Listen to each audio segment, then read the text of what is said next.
Assalamualaikum warahmatullahi wabarakatuh. Kembali lagi di RMB Mistis. Dan pada video kali ini, portal RMB akan menceritakan kisah pinggir kota dalam kemasan cerita misteri. Cerita kali ini saya akan melanjutkan cerita yang tadi, cerita yang berjudul Misteri Kematian Para Pelakor, bagian ke-8 karya Widya Yasmin. Lalu seperti apa kisah selengkapnya? Langsung saja dan selamat mendengarkan.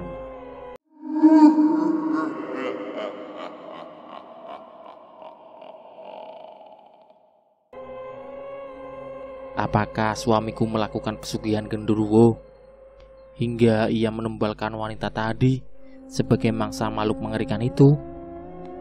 Aku langsung berlari ke pos ronda, tetapi naasnya malam ini tak ada satupun orang yang meronda. Setelah itu, aku bergegas ke rumah Pak RT untuk melaporkan apa yang terjadi. Walaupun dengan tubuh yang gemeteran karena berkeliaran di tengah malam. Setibanya di sana, Bu RT malah menatapku dengan tatapan sinis. Mungkin karena ia merasa terganggu. "Ini sudah malam, Amanda. Ada perlu apa sama suami saya?" tanyanya. "Tolong, ini sangat darurat, Bu RT." Setelah itu, Bu RT langsung memanggil suaminya. Beberapa waktu kemudian, Pak RT keluar dari kamarnya sambil mengenakan sarung. Tanpa berlama-lama, aku langsung menceritakan semuanya. Setelah mendengar semua penuturanku, Pak RT langsung mengumpulkan warga, lalu bergegas ke belakang rumah. Selama di perjalanan, aku terus memikirkan suamiku. Walaupun aku sangat mencintainya, bahkan belum lama ini kami menghabiskan malam yang indah. Tetapi apa yang dilakukannya benar-benar tidak manusiawi. Setibanya di sana, suasana begitu hening. Aku langsung mengajak mereka menuju sebuah pintu rahasia di balik tanaman semak. Lalu setelah itu, aku mendorong pintu tersebut. Namun, anehnya pintu itu tak juga terbuka. Aku meminta bantuan beberapa warga yang dikumpulkan Pak RT. Mereka semua membantuku mendorong pintu itu. Namun, ternyata pintu itu tak juga terbuka. "Sebenarnya apa yang ingin kamu tunjukkan pada kami? Ini tembok. Mau didorong sekuat apapun gak akan bisa terbuka, kecuali roboh," ucap Pak Dudung. "Tapi di balik tembok ini ada ruang rahasia. Suamiku memelihara genderuwo di dalamnya." "Anwar itu orang baik dan terhormat. Begitu pula dengan kedua orang tuanya. Kamu jangan memfitnah mereka," ucap Pak RT. "Saya berani bersumpah, Pak RT. Tadi suami saya memberikan persembahan seorang wanita ke dalam ruangan itu untuk dimangsa genderuwo peliharaannya." Tak ada satupun dari mereka yang mempercayai ucapanku. Bahkan aku dikira berhalusinasi dan ngelindur. Setelah itu, Pak RT mengajak kami semua untuk menemui suamiku. Ia mengetuk pintu depan, lalu tiba-tiba pintu terbuka. Kulihat suamiku mengucek kedua bola matanya sambil sesekali menguap. "Oh, Amanda, kamu dari mana saja?" tanyanya sambil menatapku dengan wajah bingung saat melihat kedatanganku bersama Pak RT dan beberapa warga. "Abang, sekarang juga ngaku Abang melakukan pesugihan genderuwo kan?" tanyaku. "Astagfirullah, Abang tak mungkin melakukan itu. Karena sejak kecil kedua orang tua Abang mendidik Abang dengan pemahaman agama. Jadi tak mungkin Abang melakukan perbuatan musyrik seperti itu. Walaupun Bu Kemala dan Pak Zulkifli adalah seorang yang rajin beribadah, tetapi aku mulai meragukan keimanan suamiku. Karena akhir-akhir ini gelagatnya sangat mencurigakan. Kami semua juga tak percaya kalau Bang Anwar melakukan pesugihan, karena ia dan keluarganya sangat baik," ucap beberapa warga, tak terkecuali Pak RT. Suamiku memang orang yang sangat baik dan dermawan. Seringkali ia menolong siapapun yang membutuhkan tanpa pamrih. maka tak heran jika banyak orang yang bersimpatik padanya. Sikapnya memang menurun dari Bu Kemala dan Pak Zulkifli yang juga sangat dermawan. Namun, semua kebaikan Bang Anwar tak menyurutkan kecurigaanku terhadapnya. Sebenarnya tadi waktu kami sedang tidur, tiba-tiba istri saya beranjak dari tempat tidur, lalu keluar dari kamar. Saya kira dia mau ke dapur untuk minum. Karena mengantuk, saya biarkan saja dia. Aku terkejut mendengar ucapannya yang membalikan fakta. Padahal jelas-jelas tadi dirinya yang keluar dari kamar untuk menemui wanita itu, lalu memberikan pada genderuwo peliharaannya. Namun, yang membuatku semakin bingung, mengapa pintu rahasia itu tak bisa dibuka, sehingga aku tak bisa membuktikan apapun pada mereka. Berarti sudah jelas bahwa kamu ngelindur, ucap Pak RT, juga para warga lainnya dengan wajah kesal. Setelah itu, Bang Anwar meminta maaf mewakiliku. Padahal, aku sangat yakin kalau apa yang kukatakan adalah benar. Setelah semuanya pulang, Bang Anwar langsung mengajakku ke kamar. Setibanya di kamar, ia langsung mendorong tubuhku ke kasur, lalu menciumiku dengan brutal. Aku tak mau melakukannya, bentakku sambil bergeser dari tempat semula. Kamu harus mau. Ia menarik tanganku dengan paksa. Aku gak nyangka kalau Bang Anwar ternyata tak sebaik yang aku pikirkan. Maksud kamu apa? Abang ini suamimu. Wajar saja jika abang memintamu untuk melaksanakan kewajibanmu. Aku berusaha keras untuk menolaknya, tetapi ia terus memaksa hingga aku benar-benar tak berdaya untuk melawannya. Walaupun aku sangat mencintainya, tetapi aku tak sudi memberikan tubuh ini kepada lelaki psikopat dan pelaku pesugihan. Namun, tenaganya begitu kuat sehingga aku tak bisa melepaskan diri dari cengkeramannya. Aku hanya bisa pasrah saat ia memberikan serangan yang bertubi-tubi. Serangan yang beberapa hari mampu membuatku dimabuk kepayang. Tetapi kini terasa menjijikan karena tak sesuai dengan keinginanku. Setelah hasratnya tersalurkan, aku langsung mengenakan pakaian, lalu pura-pura tidur sebelum ia kembali menyerangku. Kulihat ia bergegas ke kamar mandi, lalu tidak berapa lama kemudian, ia mengenakan pakaiannya.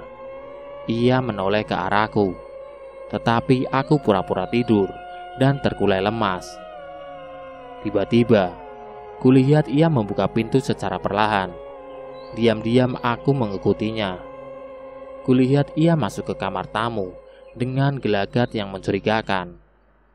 Aku langsung meraih ponsel dan mengendap-endap mengikutinya. Aku menunggu dari luar selama beberapa menit, lalu segera masuk ke kamar tamu. Namun, anehnya tak kulihat tanda-tanda keberadaan suamiku. Padahal aku melihat jelas dirinya masuk ke ruangan ini. Lalu aku bergegas menuju kamar mandi.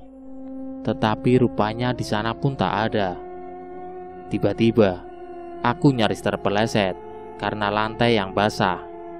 Itu membuktikan bahwa suamiku benar-benar masuk ke kamar ini.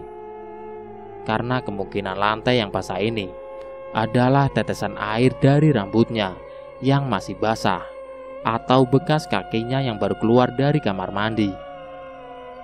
Aku menyusuri seluruh lantai yang basah tersebut. Aku langsung mengernyitkan dahi saat jejak yang basah itu berhenti di depan tembok. Kuperhatikan lekat-lekat tembok itu. Jika diperhatikan secara seksama, ada sebuah garis memanjang berbentuk pintu. Karena penasaran, kuletakkan kedua telapak tanganku hingga tiba-tiba tembok itu terbuka. Benar saja, ada tangga yang menurun. Kemungkinan tangga ini menuju ruangan rahasia yang disembunyikan Bang Anwar. Perlahan, aku menuruni tangga tersebut. Aku sudah menyiapkan ponsel untuk merekam apa yang akan kutemui di sana.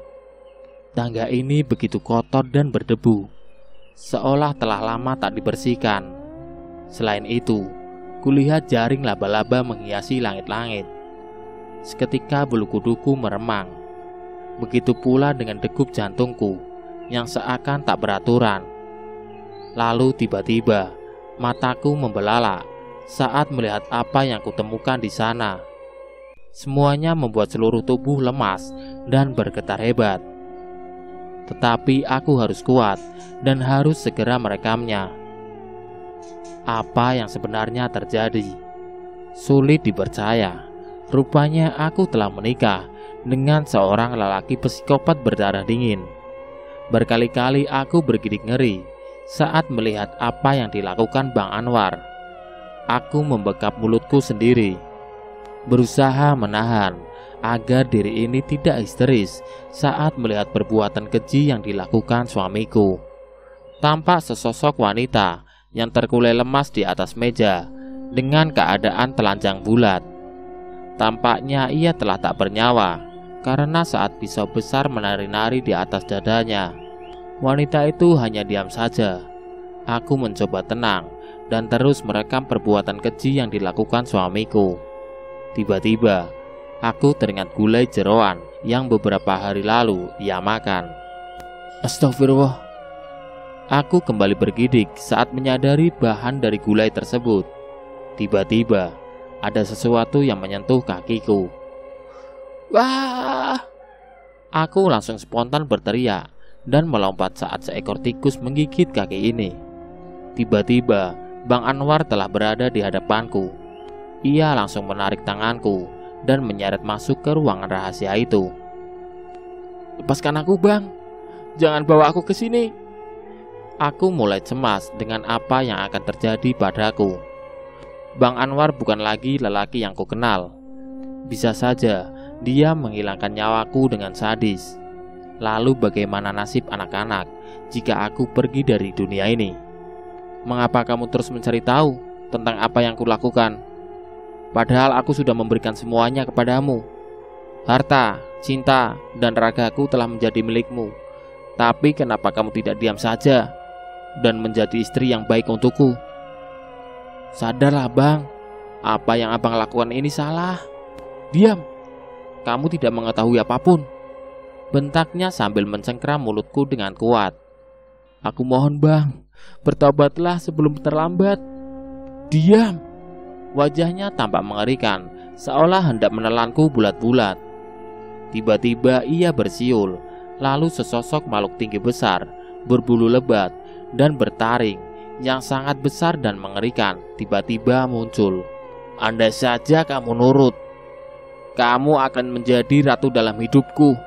Tetapi karena kamu mencoba menggagalkan semua rencanaku, maka terlaksana aku melakukan ini. Ucapnya sambil melempar tubuhku ke dekat sosok genderuwo yang matanya menyala saat menatapku. Aku berteriak sekencang mungkin.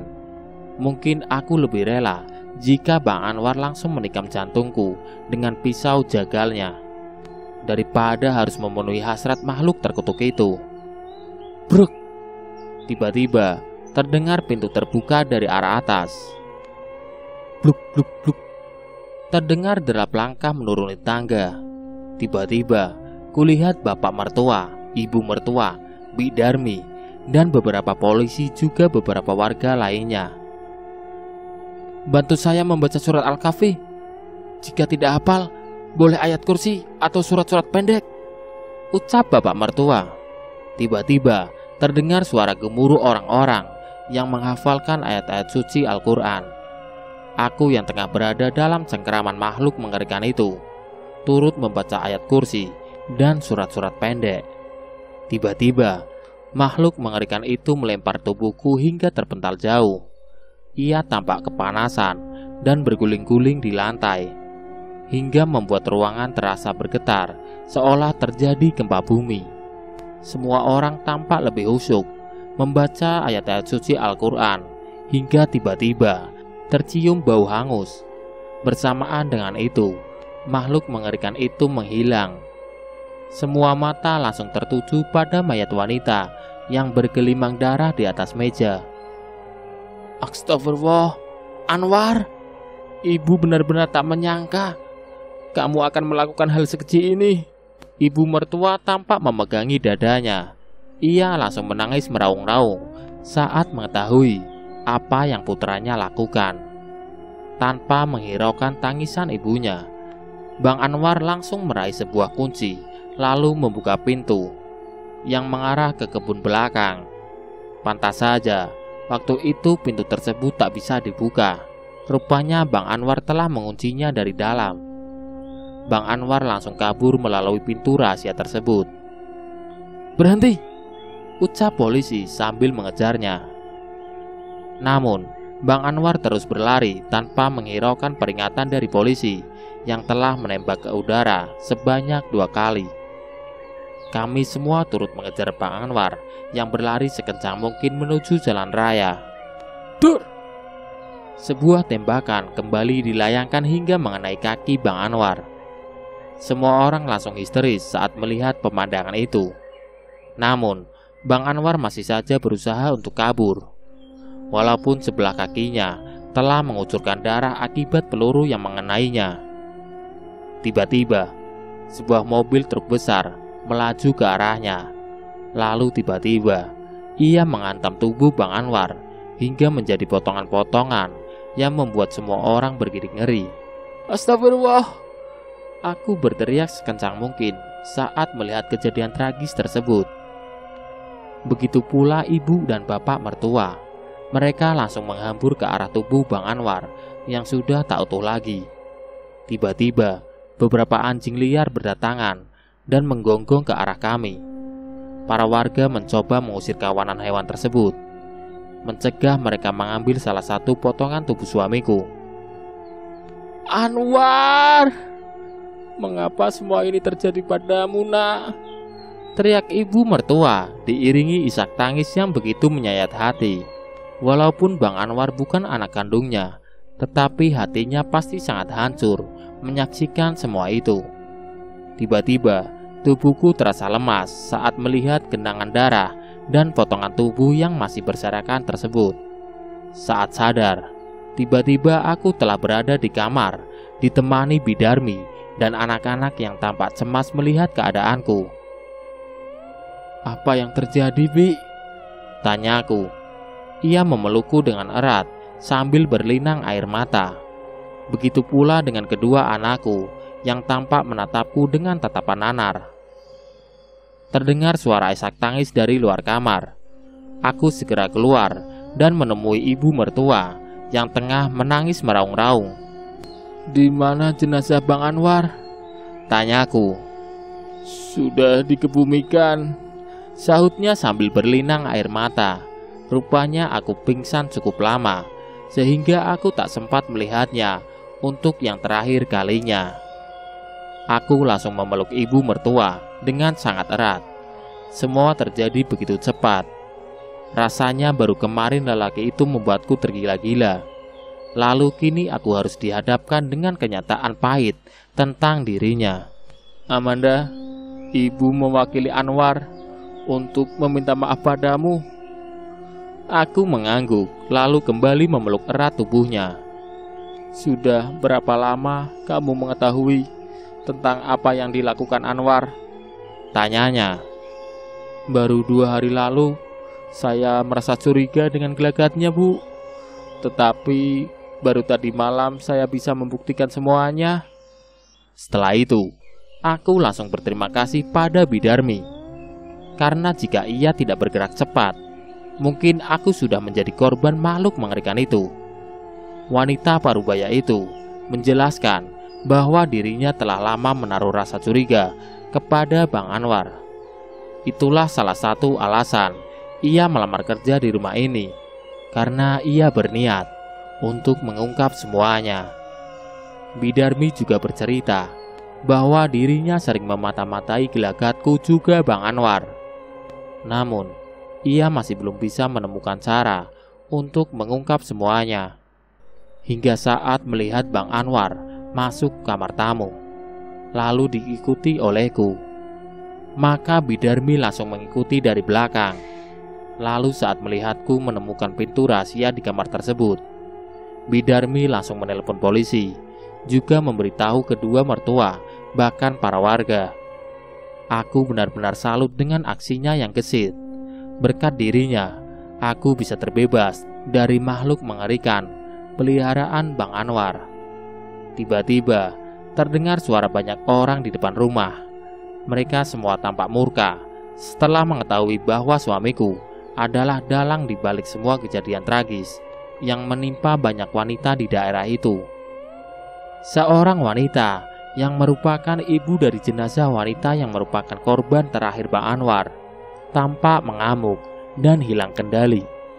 Aku dan mertua hanya bisa meminta maaf dan pasrah atas semua tuntutan yang mereka berikan. Rumah Bang Anwar kemudian dijual. Kami berjanji akan membayar semua tuntutan yang mereka layangkan dari hasil penjualan rumah beserta kebun pisang di belakangnya. Walaupun sebenarnya kami tahu sebanyak apapun uang yang kami berikan tak akan bisa mengobati luka atas kematian para wanita yang telah menjadi korban Bang Anwar. Sebenarnya tak semua orang mengutuk aksi keji yang dilakukan Bang Anwar. Ada pula beberapa wanita yang mengucapkan terima kasih karena Bang Anwar telah berhasil menumpas semua pelakor di desa ini. Apapun alasannya, menurutku Bang Anwar tetaplah salah karena menjadi psikopat dan menjadi pengabdi iblis. Flashback kehidupan Anwar. Sebuah mobil melaju. Saat itu di kampung tersebut masih belum banyak yang memiliki mobil. Dua orang gadis yang tengah bersolek di depan rumahnya tampak membelalak saat melihat mobil itu terlintas di depan mereka. Mobil siapa itu? Masih kinclong, sepertinya baru, bisik salah satu dari mereka yang tampak terpana dengan mobil tersebut. Tiba-tiba jendela mobil dibuka. Seorang wanita hamil tampak tersenyum ke arah dua gadis itu. "Permisi Neng." Ia menyapa dengan ramah. Namun kedua gadis itu malah mencebik menanggapi keramahan wanita yang dalam pikiran mereka tengah pamer mobil barunya. "Teh dia, saya sebel deh sama dia. Kenapa sih dia jadi istrinya Kang Hadiningrat?" gerutu seorang gadis berusia 17 tahun.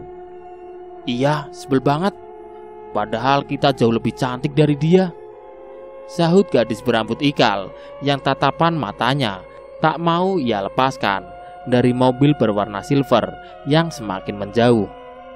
Kedua gadis itu bernama Marta dan Dia. Saat itu di desa tersebut, usia 19 tahun adalah usia yang telah matang untuk menikah, karena rata-rata para gadis akan dilamar setelah lulus SMA. Malah ada yang sekolah hanya sampai lulus SMP, lalu setelah itu dijodohkan oleh kedua orang tuanya. Dia yang saat itu telah berusia 19 tahun beberapa kali menolak lamaran lelaki yang datang kepadanya, karena yang ada dalam pikirannya hanyalah Hadiningrat, seorang juragan kaya yang memiliki banyak warisan dari orang tuanya. "Halo Marta cantik." Seorang pemuda datang sambil membawa setangkai bunga untuk gadis cantik yang rambutnya dikepang dua. Ia langsung histeris sambil berlari masuk ke kamarnya. Sementara Dia langsung mengikutinya masuk. Walaupun telah lama bersahabat, tetapi keduanya mengincar seorang lelaki yang sama, yaitu Hadiningrat. Keduanya memimpikan menjadi istri orang terkaya di kampung itu. "Mar, gimana kalau kita mengatur sebuah cara untuk menyingkirkan si Hadijah dari kehidupan Kang Hadiningrat? Lalu setelah si Hadijah tersingkir, Teh Dia jadi istrinya Kang Hadiningrat. Enak di teteh, gak enak di saya." Gadis tersebut menekuk wajahnya. "Kita berdua jadi istrinya saja. Saya rela kok berbagi." Keduanya langsung tersenyum, lalu mengatur sebuah siasat. Dengan dibantu seorang preman di kampung itu, mereka merencanakan sebuah rencana yang akan membuat seorang istri diusir oleh suaminya sendiri. Siang itu, tampak Hadijah tengah berjalan seorang diri sambil mengelus perutnya yang baru beberapa bulan juga menuntun anak lelaki berusia 5 tahun. "Mau kemana teh?" tanya dua gadis itu. "Mau mengantar anak saya jajan," sahutnya sambil tersenyum ramah. Teteh pasti selalu sibuk ya. Padahal kami ingin mengajak teteh untuk ngeliwet." "Mana mau teh Hadijah berteman dengan kita? Apalagi diajak ngeliwet di gubuk tengah sawah." Ngeliwet adalah cara berkumpul sambil membuat nasi liwet, lalu nanti dimakan bareng-bareng menggunakan daun pisang sebagai alas makannya. "Wah, saya sudah lama gak ngeliwet, sejak menikah dengan Kang Hadiningrat." Hadijah teringat masa-masa gadisnya yang selalu ngeliwet bersama teman-teman sebayanya. Ia berpikir, mungkin tak apa sekali-kali mengenang masa remaja bersama para gadis tersebut.